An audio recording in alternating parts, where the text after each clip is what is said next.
So students, हमेशा हम आप लोगों के लिए कुछ न कुछ नया लाते रहते हैं, जिसके माध्यम से आपको हम इंग्लिश पढ़ना सिखाते हैं। सो स्टूडेंट्स, आज हम लाए हैं आपको लिए फनी स्टोरी, यानी कि फादर और सन में कुछ बातें होने वाली हैं। यानी कि इसके माध्यम से आप बात करने का तरीका भी सीख सकते हैं और एक एक वर्ड का मीनिंग भी बताएंगे और एक एक वर्ड का उच्चारण के साथ इसका इंग्लिश टू हिंदी ट्रांसलेशन भी करेंगे, जिससे आपको स्टोरी अच्छी तरह से समझ में आएगी और आपको उसका हिंदी भी करना आने लगेगा। ऐसा अगर आप लोग मेरे साथ रोज करेंगे तो आपको कुछ ही दिनों में इंग्लिश पढ़ना आने लगेगा और आप आसानी से इंग्लिश पढ़ना भी सीख जाएंगे। सो स्टूडेंट्स, अगर आप लोग वीडियो पर नए आए हो तो वीडियो को लाइक कर देना और चैनल को सब्सक्राइब अवश्य कर लीजिएगा, ताकि आप इसी तरह से इंग्लिश पढ़ना सीख सके। तो चलिए वीडियो को स्टार्ट करते हैं। सो स्टूडेंट्स, इस वीडियो को शुरू से लास्ट तक देखना। अगर वीडियो अच्छा लगे तो कमेंट करके बताना कि अच्छा था कि नहीं। अगर कोई डाउट होता है तो कमेंट करके अवश्य पूछ सकते हैं। सो स्टूडेंट्स, जैसा कि आपको मैंने बताया कि आज का जो हमारा टॉपिक है वो है फनी स्टोरीज। ठीक है, तो इसे हम पढ़ते हैं कैसे हैं। एफ से क्या होता है, फ होता है। ठीक है, ओके। और यू का उच्चारण यहाँ पर अ होता है। ठीक है, ऊ नहीं पढ़ना है। ठीक है, तो फ हो गया। और एन से क्या होगा, न, और फिर एक न से हो जाएगा न, और वाई का हो जाएगा ई। तो पढ़ेंगे हम इसे फन्नी, फुन्नी नहीं पढ़ना है। ठीक है, अब एस टी है, यानी कि एस के जस्ट बाद टी है, तो ए हो जाएगा स्टा, और ओ का उच्चारण हो जाएगा ओ। ठीक है, और आर का हो जाएगा र, और आई का हो जाएगा ई, और एस ई एस का जो उच्चारण है ज हो जाएगा। तो स्टोरीज पढ़ेंगे। ठीक है, तो अब हम इसका मीनिंग जान लेंगे। ठीक है, तो फनी मतलब होता है मज़ेदार। ठीक है, क्या होता है, मज़ेदार। ओके, स्टोरी मतलब होता है कहानियाँ, क्योंकि स्टोरीज प्लूरल फॉर्म में है तो कहानियाँ ही बोलेंगे। ठीक है, तो फनी स्टोरीज यानी कि मज़ेदार कहानियाँ।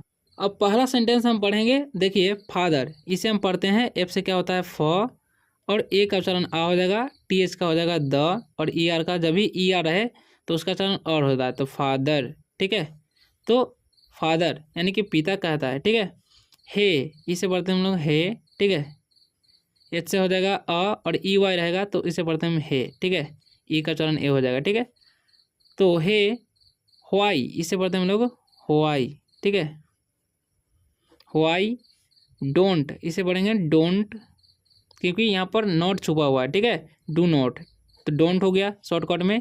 यू गो, इसे गो पढ़ते हैं। ठीक है, एंड एन जब भी साथ में रहे तो उसका चरण ए हो जाता है। ठीक है, तो एंड पढ़ेंगे। ठीक है, अब यहाँ पर लिखा हुआ S T U D Y, तो इससे स्ट हो जाएगा। स्टूडी नहीं पढ़ना है। ठीक है, यू का उच्चारण यहाँ पर अ हो रहा है तो स्टडी पढ़ेंगे। ठीक है, स्ट डी वाई से हो जाएगा डी, तो स्टडी। ओके, अब हम इनका मीनिंग जान लेंगे। ठीक है, फादर मतलब क्या होता है, पिता। ओके, और हे मतलब होता है अरे। ओके, व्हाई मतलब होता है क्यों। ओके, और डोंट मतलब होता है नहीं बोलेंगे। ठीक है, डू नॉट हुआ है। यू मतलब होता है आप या तुम। गो मतलब होता है जाना।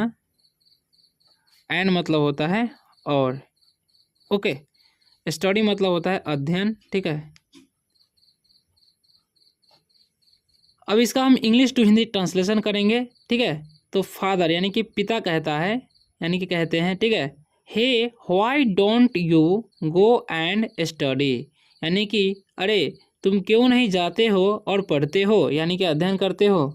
तो सन, देखिए एस ओ एन है तो इसे शोर नहीं पढ़ना है, ओ का उच्चारण अ होता है। ठीक है, यहाँ पर तो सन पढ़ेंगे। फोर, एफ से क्या हो जाएगा, फ, ओ का हो जाएगा ओ, आर से रहा फर, यानी कि फोर। ठीक है, व्हाट, इसे पढ़ते हैं हम व्हाट। Okay, what father. ठीक है, फादर यू विल गेट। ठीक है, गुड। ठीक है, गुड मार्क्स से मार्क्स पढ़ेंगे। ठीक है, तो अब हम इसका मीनिंग जान लेंगे। ठीक है, सन मतलब होता है बेटा। फोर मतलब होता है के लिए। व्हाट मतलब होता है क्या। फादर मतलब होता है पिता। यू मतलब होता है आप या तुम। विल गेट मतलब विल मतलब यहाँ पर समझ लेंगे गागे की, क्योंकि फ्यूचर में मतलब फ्यूचर का बोध कराता है। ठीक है, गेट मतलब होता है पाना या मिलना। गुड मतलब होता है अच्छे या अच्छा। मार्क्स मतलब होता है, मार्क्स मतलब यहाँ पर संख्या समझेंगे। ठीक है, ऐसे तो चिन्ह भी होता है। तो अब हम इसका मीनिंग जान लेंगे, यानी कि इंग्लिश टू हिंदी ट्रांसलेशन जान लेंगे। ठीक है, तो यानी कि तब सन कहता है, यानी कि सन यानी कि बेटा कहता है फॉर व्हाट मतलब क्यों, मतलब किस लिए, ठीक है।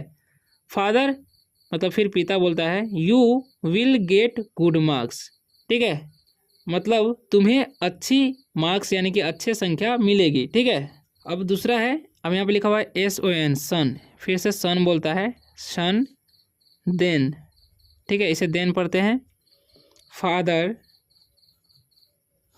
You will get good salary, ठीक है, यहाँ पर ए का चलन आया हो रहा है, ठीक है, तो सै और LAR वैसे सैलरी, ठीक है।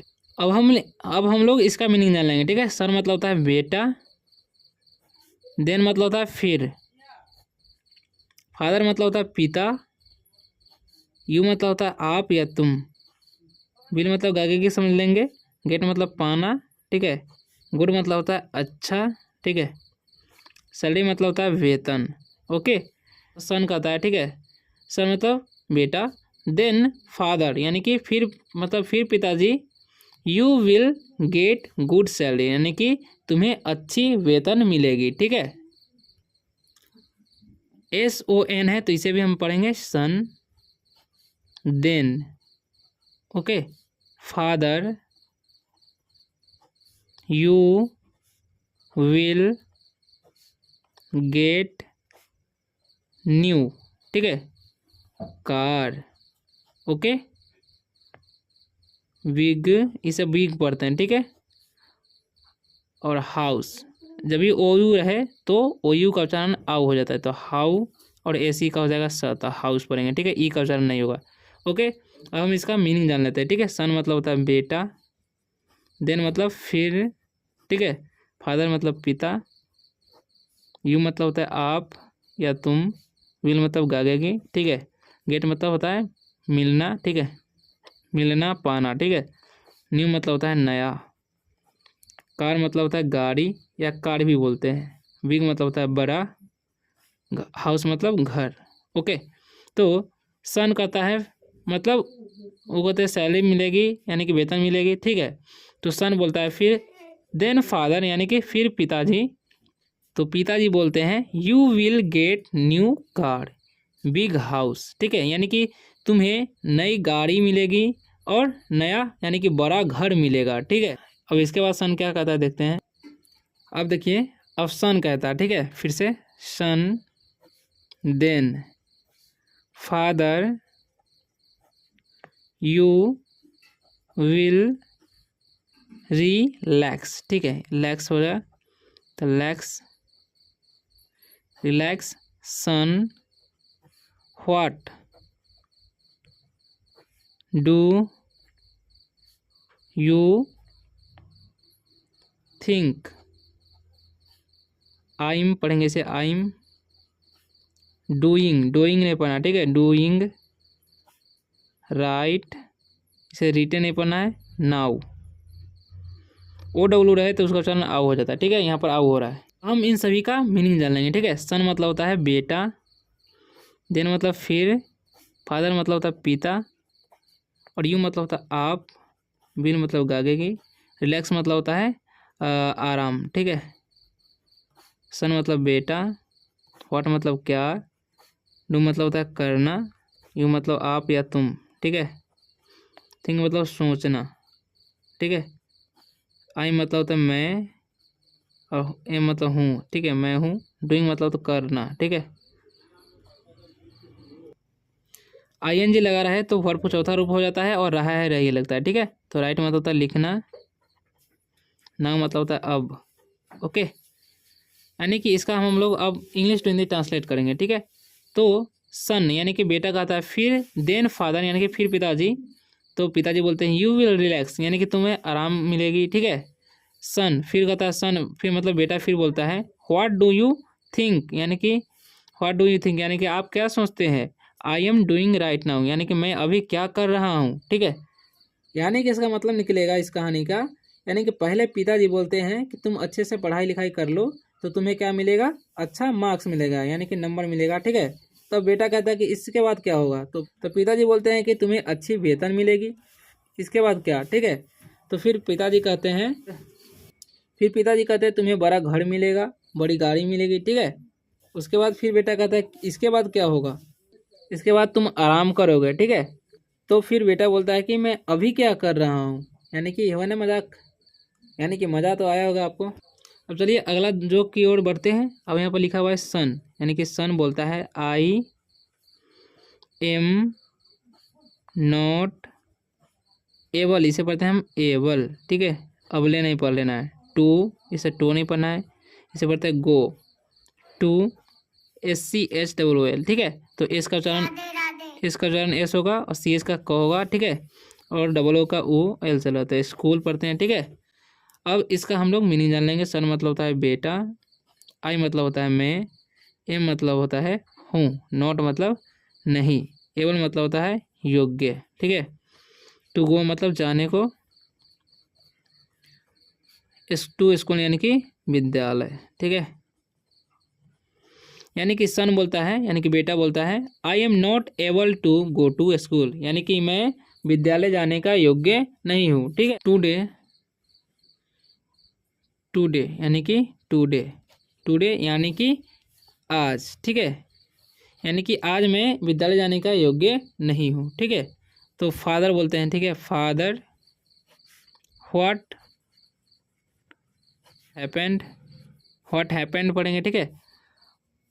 तो फादर मतलब पिता, व्हाट मतलब क्या, हैपन मतलब होना होता है, ठीक है। यानी कि व्हाट हैपन मतलब होता है क्या हुआ, ठीक है। तो टुडे मतलब तब पिताजी बोलते हैं व्हाट हैपन, यानी कि क्या हुआ। सन आई एम सन 16, इसे पढ़ते हैं हम 16, फीलिंग, ठीक है। इसे फीलिंग पढ़ेंगे, वो टू होना चाहिए तो फीलिंग, इसे पढ़ेंगे फीलिंग, ठीक है। FW से हो जाए फील और ING का, आई का हो जाएगा ING का हो जाएगा, तो फीलिंग, ओके। वेल, अब सन मतलब होता है बेटा, आई मतलब होता है मैं, एम मतलब होता है हूँ, सन मतलब होता है बेटा, ओके। यहाँ पर 16 के जगह पर N होना चाहिए तो नोट हो जाता है, ठीक है। तो नोट मतलब होता है नहीं, और फीलिंग मतलब होता है महसूस, ठीक है। और वेल बताओ अच्छा, ठीक है।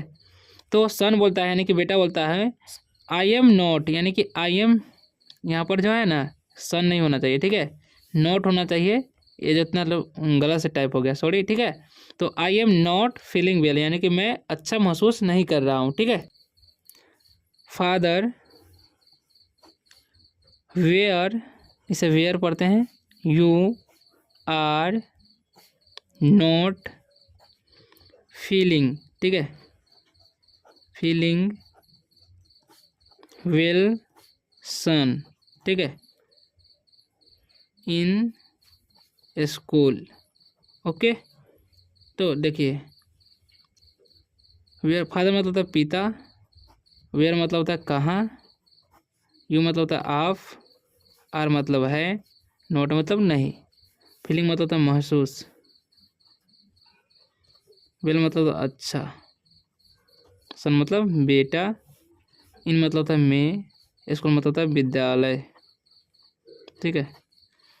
यानी कि फादर यानी कि पिता कहते हैं where you are not feeling well, यानी कि तुम अच्छा महसूस कहाँ नहीं करते हो बेटा, मतलब पिताजी बोलते हैं इन स्कूल यानी कि विद्यालय में, ठीक है।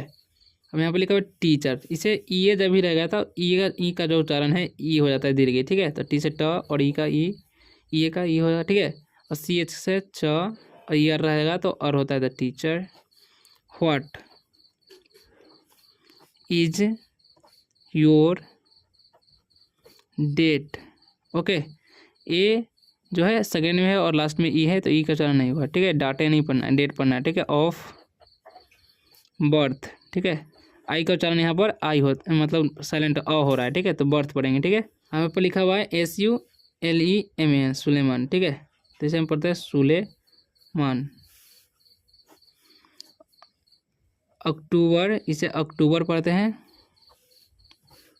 13, इसे 13 पढ़ेंगे, 13th, ठीक है। 13th teacher, okay. टीचर मतलब होता है शिक्षक, व्हाट मतलब था क्या, ये मतलब है, योर मतलब आपका या तुम्हारा, डेट ऑफ बर्थ मतलब जन्मदिन, ठीक है, जन्म का दिन, तिथि, जन्म तिथि बोलेंगे, ठीक है, जन्म तिथि, सॉरी जन्म तिथि बोलेंगे, ठीक है। सुलेमान यानी कि सुलेमान नाम होगा उस लड़के का, ठीक है। व्हाट इज यानी कि टीचर यानी कि शिक्षक पूछते हैं what is your date of birth Suleman, यानी कि तुम्हारा जन्म यानी कि जन्म तिथि क्या है सुलेमान, ठीक है। तो अक्टूबर, ये जवाब देता है अक्टूबर 13 मतलब होता है 13वां, ठीक है। टीचर मतलब होता है शिक्षक, यानी कि तो अक्टूबर 13वां शिक्षक ये बोलता है, ठीक है आंसर। तो अब यहाँ पर फिर पूछते हैं विच ईयर सुलेमान, ठीक है, it is every year. Okay, अब इसका हम लोग मीनिंग जान लेंगे। विच मतलब होता है कौन सा, ठीक है, या कौन सी, ईयर मतलब होता है साल, सुलेमान मतलब सुलेमान नाम है, ठीक है। इट मतलब होता है यह, इज मतलब है, एवरी मतलब होता है प्रत्येक, ईयर मतलब साल। ओके, बीच ईयर यानी कि कौन सी साल सुलेमान, ठीक है, इट इज़ एवरी ईयर यानी कि यह प्रत्येक साल आता है, ठीक है। यानी कि मैम उससे जन्म का दिन यानी कि कौन सा तिथि है तारीख पूछ रहा है, लेकिन ये बोल रहा है कि प्रत्येक साल आता है। तो मिलते हैं अगले वीडियो में, तब तक बाय, टेक केयर। और कैसा लगा आपको वीडियो कमेंट करके अवश्य पूछिएगा। और इसी तरह से इंग्लिश पढ़ना सीखने के लिए वीडियो को लाइक करें और चैनल को सब्सक्राइब कर ले। तो आने वाली वीडियो इससे भी शानदार होने वाले हैं, तो वीडियो को लाइक एंड चैनल को सब्सक्राइब करते ही जाइएगा। मिलते हैं अगले वीडियो में, तब तक बाय, टेक केयर।